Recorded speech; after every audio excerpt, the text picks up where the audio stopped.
Medina नगर में हसन नाम का एक गरीब लेकिन नेकदिल नौजवान रहता था। उसके माता पिता अब इस दुनिया में नहीं थे और वह अकेला रहकर छोटे छोटे काम करके अपनी जीविका चलाया करता था। हसन का एक ही सहारा था, उसका मजबूत ईमान और अल्लाह पर अटल भरोसा।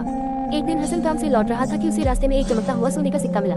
उसने उठाकर देखा पर उसके मन में कोई लालच नहीं आया। उसने सोचा, ये सिक्का किसी का खोया हुआ अमानत है, इसे लौटाना मेरी जिम्मेदारी है। हसन सिक्का लेकर बाजार गया और लोगों से पूछने लगा, क्या किसी का सिक्का खोया है। कई लोग झूठ बोलकर उसे अपना बताने लगे, पर हसन को महसूस हो गया कि वे सच नहीं बोल रहे। उसने तय किया कि वह सिक्का कायम रखेगा मगर अपने लिए खर्च नहीं करेगा।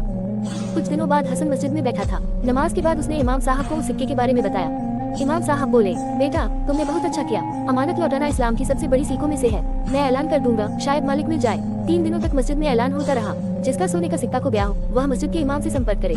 चौथे दिन एक बुजुर्ग आदमी आया जिसके चेहरे पर चिंता साफ दिखाई दे रही थी। इमाम साहब ने उससे पूछा, बताए आपका सिक्का कैसा था। बुजुर्ग ने उसकी पहचान, निशान और वजन सब सही बताया। हसन ने तुरंत सिक्का निकालकर उनके हाथ में रख दिया। बुजुर्ग की आंखें भर आई। उन्होंने कहा, बेटा तुम चाहो तो ये सिक्का रख सकते थे, मेरा घर इस सिक्के की वजह से बच गया है। तुम बहुत ईमानदार हो। उन्होंने हसन को इनाम में कुछ रकम देने की कोशिश की, लेकिन हसन ने मुस्कुराकर कहा, मैंने सिर्फ अपनी जिम्मेदारी निभाई है, इनाम की क्या जरूरत। अल्लाह ने चाहा तो मुझे और बेहतर देगा।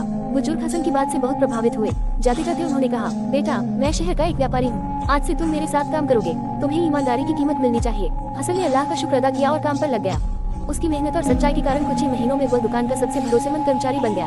लोग भी उसकी ईमानदारी की मिसाल देने लगे। एक दिन वह बुजुर्ग हंसते हुए बोले, हसन देखो, एक सिक्के को लौटाने वाले को अल्लाह ने तुम्हें आगे बढ़ाने का रास्ता दे दिया। यही है नेक नीति की बरकत। हसन ने जवाब दिया, जब इंसान ईमानदार होता है और सब्र के साथ अल्लाह पर भरोसा करता है तो अल्लाह उसे ऐसी जगह से रिज़्क देता है जहाँ उसका गुमान भी नहीं होता।